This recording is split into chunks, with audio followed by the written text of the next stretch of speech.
자, 수능을 앞둔 고3 이과생들을 위한 수업입니다. 개념 정리나 문제풀이를 하는 수업은 아니고요. 짧은 시간 안에 많은 문제들을 이해하고 문제 푸는 방식이나 문제 접근하는 방식을 연습을 해서 실제로 느끼는 문제 난이도를 좀 이렇게 낮추고자 하는 수업입니다. 그래서 문제를 보는 순간 이 문제는 어떤 방식으로 해결해야 되고 어떤 의미를 가지고 있다는 거, 그런데 그 출발 자체가 교과서 개념이라는 것들, 그런 것들을 익히는 수업이라 생각하시면 될 것 같습니다. 자, 2016년 6월 모평입니다. 가형 수학 모의고사 14번부터 보겠습니다. 자, 확률을 구하라는 문제고요. 주사위를 2번 던집니다. 자, 어떤 사건을 구하는지는 모르겠지만 전체 경우의 수를 구할 수가 있고요. 전체 경우의 수를 구할 수 있기 때문에 그 사건의 경우의 수를 찾아서 확률을 구하는 게 문제를 푸는 게 훨씬 더 편하고 정확하고 틀리지 않습니다. 물론 확률을 구할 때는 조건부 확률인지 아닌지는 판단을 해야 됩니다. 자, 15번 문제입니다. 자, 함수 fx가 주어져 있고요. 합성함수의 극한값을 구하는 문제인데 x를 4분의 파이로 보내면 분모는 0으로 가고요. 자, 분자도 0으로 갑니다. 자, 0분의 0꼴이기 때문에 높이차를 쓰셔도 되고요. 아니면 함수를 다 집어넣어서 0이 되는 요소를 없애는 방식으로 풀어도 되고요. 아니면 도함수의 정의를 활용하셔도 됩니다. 어떤 방법을 써도 상관은 없습니다만 수능에서 높이차를 써서 문제를 푸는 식의 문제는 안 나오니까 도함수의 정의를 활용해서 도함수 정의를 활용해서 두 함수의 곱의 형태 g 곱하기 fx 형태 또는 이것처럼 gfx 합성함수 형태 이 두 가지 정도는 우리가 도함수의 정의를 활용해서 문제를 정의하는 방식을 좀 기억을 해 놓으시면 좋겠습니다. 자, 16번 문제 보겠습니다. 자, 적분을 하라는 얘기고요. 곱으로 되어 있어서 x 곱하면 x는 x대로 적분하시면 되고 x ln x 적분하시면 됩니다. ln x 미분하면 x분의 1이기 때문에 부분적분법은 아니고요. 치환적분법은 아니고요. 부분적분법 써야 됩니다. 그래서 부분적분법을 잘 할 수 있는지 아주 기본적인 거 물어보는 문제고요. s ln x니까 어떤 걸 미분해서 정리해야 될지 잘 판단해서 정리하시면 될 것 같습니다. 자, 17번 보겠습니다. 포물선 주어져 있고요. 임의점 A에서 준선에 수선의 발을 내린 B OB를 연결한 직선과 그 다음에 점 A에서의 접선이 만나는 점 P의 좌표를 구하는 과정입니다. 자, 가를 보시면 미분해서 정리하라고 그랬습니다. 음함수 미분법 쓰라는 얘기니까 이렇게 쓰시면 될 것 같고요. 그걸 T로 표현하면 될 것 같습니다. P로 표현하든 안 하든 이렇게 정리하시면 될 것 같고, 그 다음에 나는 접선의 방정식이니까 가에서 기울기 찾았잖아요. 점은 t제곱 2t이기 때문에 이것도 점과 기울기 다 알고 있으니까 찾을 수 있고요. 점 B의 좌표를 구하라는 얘기인데 점 B의 좌표는 y좌표는 2t인 거 금방 알 수 있고 x좌표는 준선이라고 되어 있으니까 마이너스 p죠. 그래서 이것도 쉽게 구할 수 있습니다. 그래서 흐름대로 이런 문제들은 겁먹지 마시고 문제에서 어떻게 하라 다 알려주고 있으니까 거기에 맞춰서 이렇게 하나씩 풀어나가면 될 것 같습니다. 자, 18번 문제 보겠습니다. 쌍곡선 나와 있고요. 쌍곡선, 자, 이쪽 x좌표가 왼쪽에 있는 쌍곡선 임의점 P에서 초점까지 그 길이를 반지름으로 하는 원을 그립니다. 그래서 원의 임의의 점 Q가 있고요. Q는 당연히 움직이는 점이고요. P점도 움직이고 있는 건 마찬가지입니다. 그러면 이제 지금 원이 움직이고 있는 거죠. 원이 움직이고 있는데 FQ 길이의 최대값이 14일 때가 있다는 얘기예요. 그 값은 계속 변하는데 그 길이가 최대일 때입니다. 원도 계속 변하는 거죠. 그럼 결국은 우리가 Q점은 원 위에 있는 점이고요. F점은 정점입니다. 그래서 원 밖의 점이죠. 원 밖의 점의 의미입니다. 원 밖의 F는 원 밖의 점이에요. 다만 원이 뭐하고 있을 뿐이야? 반지름이 변하고 있을 뿐입니다. 그런 상황에서죠. 그런 상황에서 FQ 원의 임의의 점과 원 밖의 점과의 길이가 최대일 때에 대한 얘기입니다. 그럼 우리 당연히 뭐 해야 됩니까? 원 밖의 점에서 원의 중심으로 선을 연결을 해야죠. 그 선을 지나서 나가는 그 직선이 원하고 만나는 점, 그 점이 최대값이 되는 거죠. 원의 임의의 점에서의 외부의 점과의 최대의 길이를 구하는 방식입니다.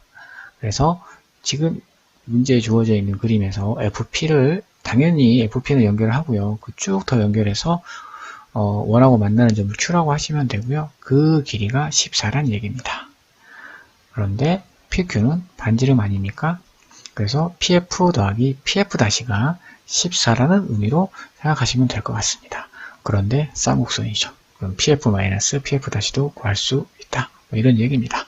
그래서 일단은 기본적인 개념 쌍곡선 초점 나왔습니다. 그러면 PF 선 연결해야 되고요. 그 다음에 원과 원 밖의 거리에 대한 얘기를 하고 있는 겁니다. 그래서 문제를 아주 단순하게 보셔야 돼요. 막 복잡하게 함수 관계가 있는 게 아니에요. 도형의 기본 성질을 이용하는 문제이기 때문에 그 도형이 가지고 있는 기본 성질만 쏙 빼서 문제를 푸시면 뭐 암산으로도 바로 되는 그런 문제가 되겠습니다. 자, 19번 문제 보겠습니다. 확률 문제입니다. 정사면체를 던져서 2가 나오는 횟수 m, n이 나온 그 다음에 아닌 숫자가 나오는 횟수 n 이렇게 되어 있습니다. 그래서 절대값 n-n이 3 또는 3이 되는 경우죠. 그래서 n-n이 3이나 마이너스 3이 되는 경우입니다. 그래서 m이 0이거나 n이 3이거나 같은 경우에요. 실은 m이 0 되면 n은 3이 되는 그 경우 그렇게 되었을 때 또는 m이 3이고 n이 0이 되는 다 같은 경우입니다. 그 경우에 문제에서 원하는 i의 절대값 n-n제곱이 마이너스 i가 되는 확률 그런 상황입니다. 그런 상황의 확률을 구하라는 얘기예요. 그러니까 쉽게 얘기하면 2가 아예 하나도 안 나오거나 또는 2만 다 나오거나 그렇게 나올 확률이 얼마냐고 물어보는 겁니다. 그래서 2가 아예 안 나오는 경우니까 4분의 3의 세제곱이고요. 2가 다 나오는 경우는 4분의 1의 세제곱이죠. 그걸 더하시면 답이 되는 겁니다.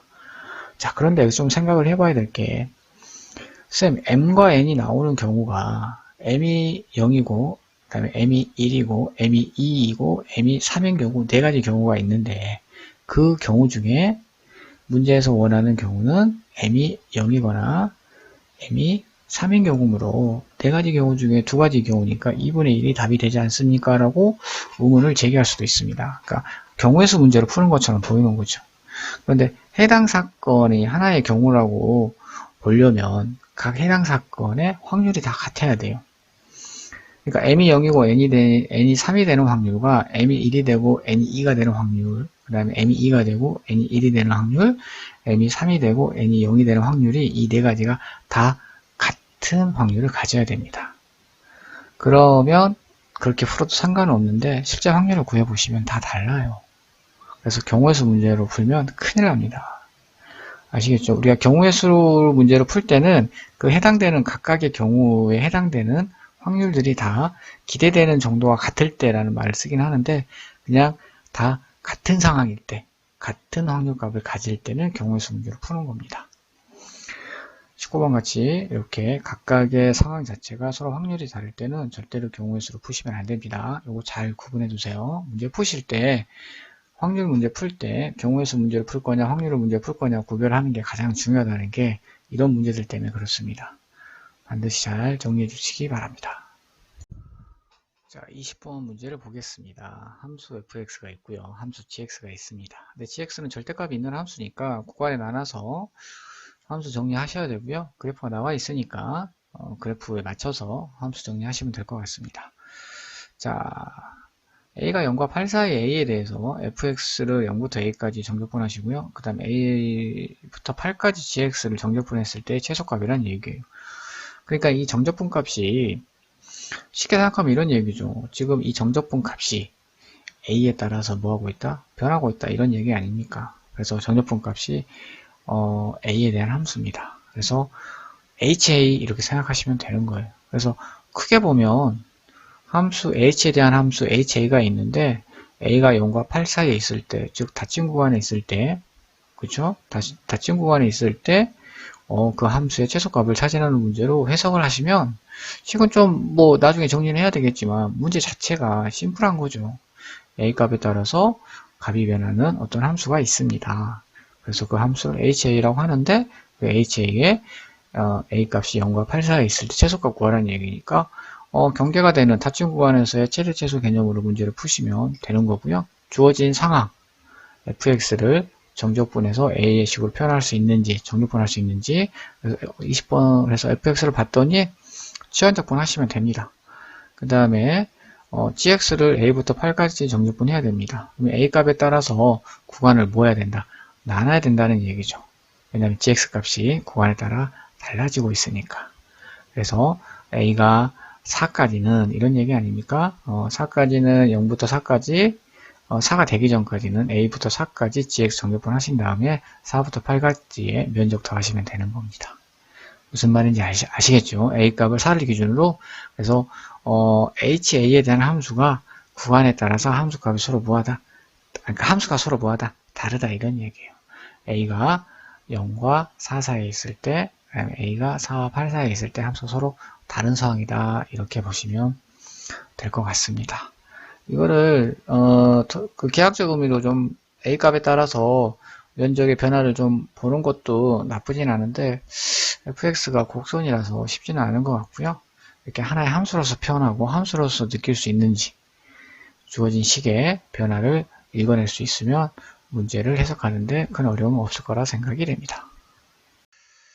자, 21번 보겠습니다. 자, 미분 가능한 함수에 대한 설명이 되어 있습니다. 가를 보겠습니다. 함수값이 1이 아니랍니다. 점근선이란 얘기입니다. y는 1이라는 직선 자체가 fx의 점근선이 된다 이런 뜻입니다. 근데 여기서 점근선이기 때문에 밑에서 올라오는지 위에서 내려오는지는 아직 알 수 없습니다. 나를 보겠습니다. 원점 대칭 함수죠. 원점 대칭 함수니까 원점을 지나겠네. 그죠? x도 0 집어넣으면 0이기 때문에 f0이 0입니다. 그래서 그러면 아까 x는 1에서 점근선인데 그죠? 이 함수가 원점 대칭입니다. 그럼 x는 마이너스 1에서도 점근선이겠네. 그렇지 않나요? 그리고 원점을 지나니까 그래서 마이너스 1과 1 사이에 있는 어떤 함수에 대한 얘기인 것 같습니다. 자, 다를 보겠습니다. f-x가 이런 식으로 주어져 있습니다. 식을 정리해보라는 얘기고 실제로 우리가 f-x에 대한 설명이 되어 있으면 f-x를 구하라는 개념보다는 그 값이 양수냐 음수냐에 대한 그런 질문들을 한다고 생각하시는 게 문제를 이해하는 데 많은 도움이 됩니다. 실제로 기억, 니은, 디귿을 봐도 함수가 감수하는 구간이 있냐 없냐라고 니은에서 질문을 하고 있어요. 그래서 f-x에 대한 식이 나온다면 f-x 가지고 무엇을 물어볼까에 대한 생각인데 결국은 양수냐 음수냐 0보다 크냐 적냐 또는 0보다 큰 구간이 어디서부터 어디까지냐 0보다 적은 구간이 있느냐 뭐 이런 것들을 물어본다고 생각하시면 됩니다. 그래서 f-x가 1 플러스 fx 곱하기 1 플러스 f의 마이너스 x라는 것은 수식 정리해서 그 결과가 음수인지 양수인지 보면 된다 이렇게 생각하시면 될 것 같습니다. 그래서 정리하시면 1-fx의 제곱이니까 fx 함수값이 마이너스 1과 2 사이에 있으니까 제곱하면 당연히 1보다 적죠. 그래서 항상 양수값을 갖습니다. 그러므로 항상 증가하는 거죠. 그렇다면 그래프가 대충 어떻게 나올지 확인할 수 있을 겁니다. 자, 그래서 기억은 모든 실수 x에 대해서 fx는 마이너스 1은 그런 값은 없죠. 원점 대칭이니까 니은 감수하는 구간도 없습니다. 디귿 변곡점을 갖는다고 되어 있어요. 자, 변곡점을 갖는지 안 갖는지 fx에서 확인 안 되고요. f-x에서도 확인 안 됩니다. 그래서 다해 주어진 f-x를 아까 1-fx의 제곱으로 정리를 한 그 식을 한 번 더 미분하셔야 됩니다. 그래서 미분해서 0이 되는 점을 찾고요. 그래서 그 0이 되는 점에서 부호의 변화가 생기는지 안 생기는지 판단하시면 될 것 같습니다.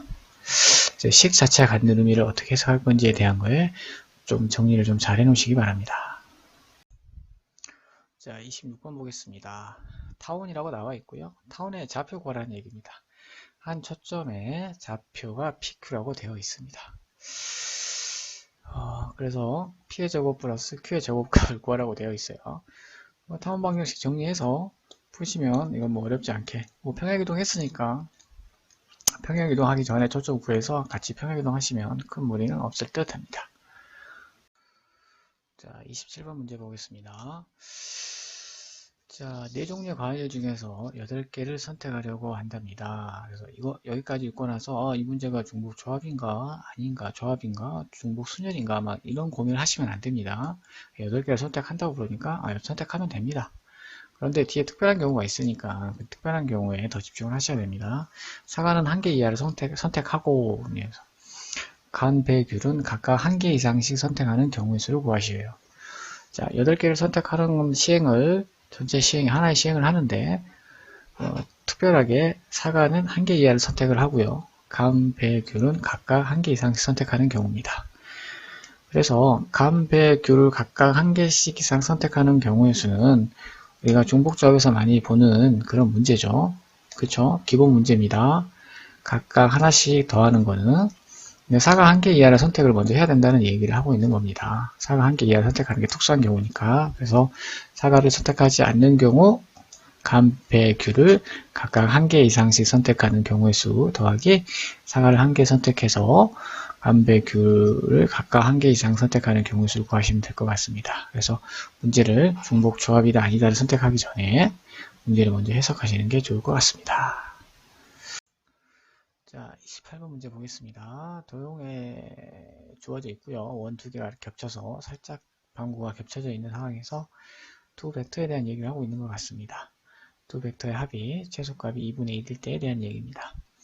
두 벡터의 합이 최소값이라는 얘기는 두 벡터의 합이 변하고 있다는 얘기예요.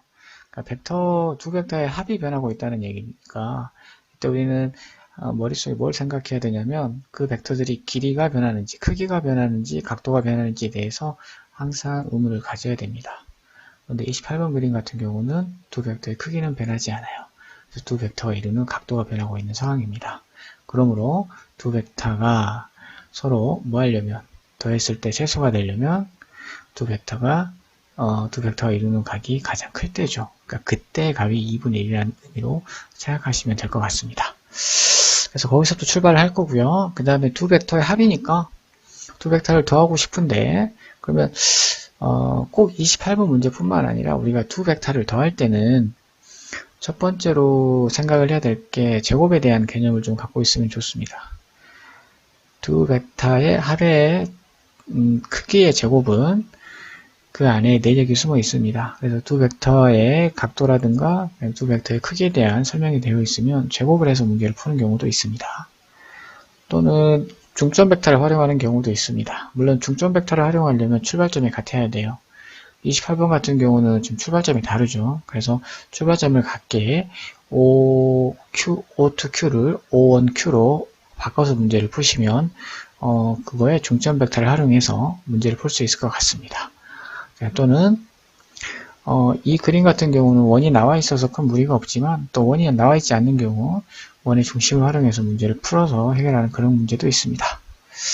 자, 그래서 어쨌든 간에 이 문제는 두 벡터의 합의 최소값이 2분의 1인데 두 벡터의 크기는 변하지 않고 각도만 변합니다. 그런데 출발점이 달라요. 출발점을 같게 만들 겁니다. 그래서 O2를 O1으로 이동을 시킵니다. 그래서 두 벡터의 합이 최소가 되는 순간을 봤더니 PG가 C로 가고요. Q가 A로 가는 그 순간이 되겠습니다. 왜냐하면 각도가 가장 뭐하니까? 크니까.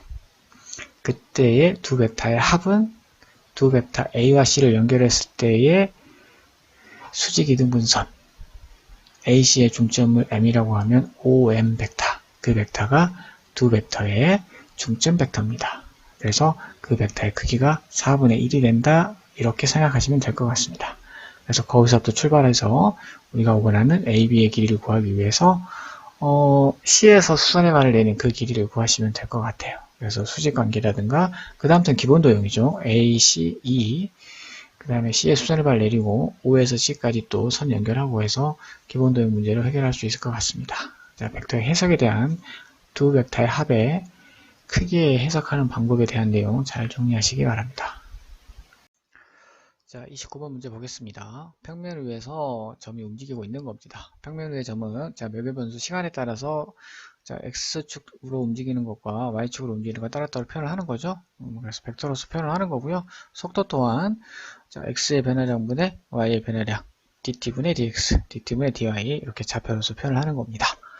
자, 그런데 움직인 거리가 나와 있으니까 벡터의 크기, 속도의 크기를 그 시간만큼 정적분하시면 구할 수가 있습니다. 그래서 점 P가 0, F1로부터 움직인 거리가 S가 될 때 시간 T라고 그랬으니까 자, 0, F1이라는 얘기는 T가 1일 때입니다. 그래서 1부터 T까지 속도의 크기를 적분하시면 S가 된다는 의미고요. 그래서 우리가 지금 구해야 될 게 가속도를 구하는 겁니다. 그러니까 문제에서 보면 ft를 두 번 미분한 ft 이궤도 함수값을 구하는 겁니다. 이 시간을 찾아서. 그런데 금방 얘기했던 속도 움직인 거리에 대한 식을 보시면 f-t가 나오죠. 그래서 그 f-t를 구할 겁니다. 그래서 그 f-t를 구하기 위해서 우리는 양변을 뭐 할 것이다? t에 대해서 적분할 것이다. 이런 얘기입니다. 그런데 문제를 보시면 시간 t와 그 다음에 움직인 거리 s하고의 관계식이 나와 있습니다. 그래서 우리는 그 s를 t에 대해서 정리하신 다음에 그거를 t로 미분해서 f-t를 구하고 그걸 다시 한 번 더 미분해서 a 값을 구하겠다 이렇게 생각하시면 될 것 같습니다. 자, 30번 문제 보겠습니다. 함수가 미분 가능한 함수가 있는데 fx가 y축 대칭 함수임을 나타내고 있고요. 나는 우리가 뭐 흔히 말하는 적분함수로 표현되어 있는 상황입니다. 근데 우리가 불행히도 fx를 잘 알지 못하니까 미분을 해서 함수를 표현하는 게 그 함수를 이해하는 데 훨씬 더 도움이 될 거라고 생각합니다.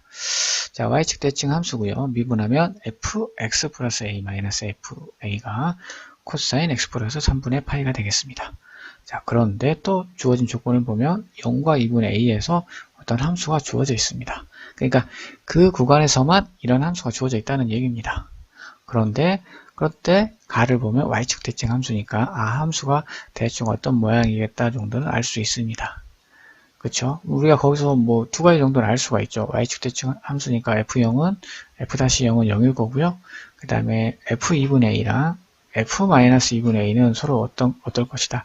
값이 같을 것이다. 뭐 이런 얘기 아니겠습니까? 그래서 다른 함수값에 대한 정의가 되어 있지 않기 때문에 우리는 어떻게 해서든지 주어진 상황 0과 2분의 a 그 사이에서 이 문제를 해결하도록 노력을 해야 됩니다. 다른 값을 절대 뭐 할 수 없습니까? 대입할 수 없습니다. 항상 0과 2분의 사이에서 이루어진 그 상황을 보고 문제를 풀어야 되는 상황이므로 뭐 그런 얘기 아니겠습니까? 그러므로 2분의 a하고 f2분의 a하고 f-2분의 a가 서로 같다는 점을 이용해서 나의 식을 적분함수를 미분했던 fx 플러스 a 마이너스 fa 그 a에다가 마이너스 2분의 a를 집어넣어서 s에다가 마이너스 2분의 a를 집어넣어서 a 값을 찾으시면 될 것 같습니다. 됐죠? 그 다음에 이제 두 번째 BC를 찾아야 되는데 BC를 보시면 우리가 0과 2분의 사이에서만 이 함수를 뭐 할 수 있습니까? 얘기할 수 있지 않습니까? 다른 거는 절대 얘기할 수 없는 상황입니다. 그런데 이 함수가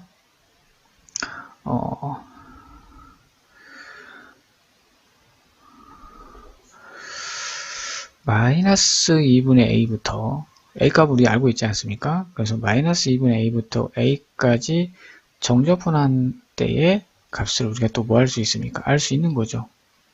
다시 x에다가 마이너스 2분의 a에서 x에다가 마이너스 2분의 a를 집어넣으면 그럼 마이너스 2분의 a부터 2분의 a까지의 정적분 값을 뭐 할 수 있는 겁니까? 알 수 있는 거 아닙니까? 그죠? 나에서 정적분이 표현되어 있으니까 그러면은 fx를 마이너스 2분의 a부터 2분의 a까지 정적분 한 값을 뭐 할 수 있다? 뭐 할 수 있습니다. 물론 y축 대칭 함수니까 0부터 2분의 a까지 정적분 하시면 될 것 같습니다. 그 다음에 그러니까 우리가 집중을 하고 있는 게 뭐냐면 0과 2분의 a를 가지고 그게 y축 대칭인 것까지 이용한 마이너스 2분의 a와 2분의 a 안에서 이 함수에 대한 얘기를 하고 있는 겁니다. 다른 데 보지 마시고 그래서 함수값 2분의 a와 마이너스 2분의 a가 같은 걸 이용해서 a를 찾았고 또 마이너스 2분의 a와 2분의 a까지 정적분한 값을 가지고 우리가 함수가 주어져 있다라고 말할 수 있다. 뭐 이런 얘기입니다. 그래서 0과 2분의 a까지 정적분한 값의 2배를 가지고 또 조건 하나를 만든다. 이렇게 생각하시면 될 것 같고요. 그 다음 세 번째가 2분의 a와 마이너스 2분의 a에서의 미분값이 서로 뭐 할 것이다. 원점 대칭 관계를 이룰 것이다. 이런 얘기를 하고 있는 거죠. 무슨 말인지 알겠죠? 왜냐하면 y축 대칭 함수이기 때문에 f-2분의 a와 f-2분의 a가 서로 뭐 할 것이다. 원점 대칭일 것이다. 부호가 반대일 것이다. 뭐 이런 얘기를 뭐 할 수 있다? 할 수 있다. 이런 얘기예요. 이렇게 해서 조건 3개를 찾아내는 겁니다. 이 문제는 상당히 어렵지만 우리가 어디에다 집중을 할 거냐에 대한 얘기예요. fx가 구간에 대해서 뭐 전반적인 모든 함수, 모든 정의에 대한 설명을 하고 있지만 실제로 주어진 함수는 어디서부터 어디까지 0과 2분의 a 사이밖에 없습니다. 기껏해야 y축 대칭 함수인 것까지인 거죠. 그러면 마이너스 2분의 a와 2분의 a까지만 아는 거예요. 그럼 이 안에서 어떻게든지 적분이나 미분을 활용해서 주어진 함수 값을 그 안에서 값을 이용해서 문제를 찾아야 된다. 이런 생각을 하셔야 된다. 이런 얘기입니다. 아시겠죠? 멀리서 가지 마시고 주어진 구간에서 주어진 구간 안에서 함수 관계를 미분 관계나 적분 관계를 활용해서 문제를 풀어야 된다. 이렇게 생각하시면 될 것 같습니다.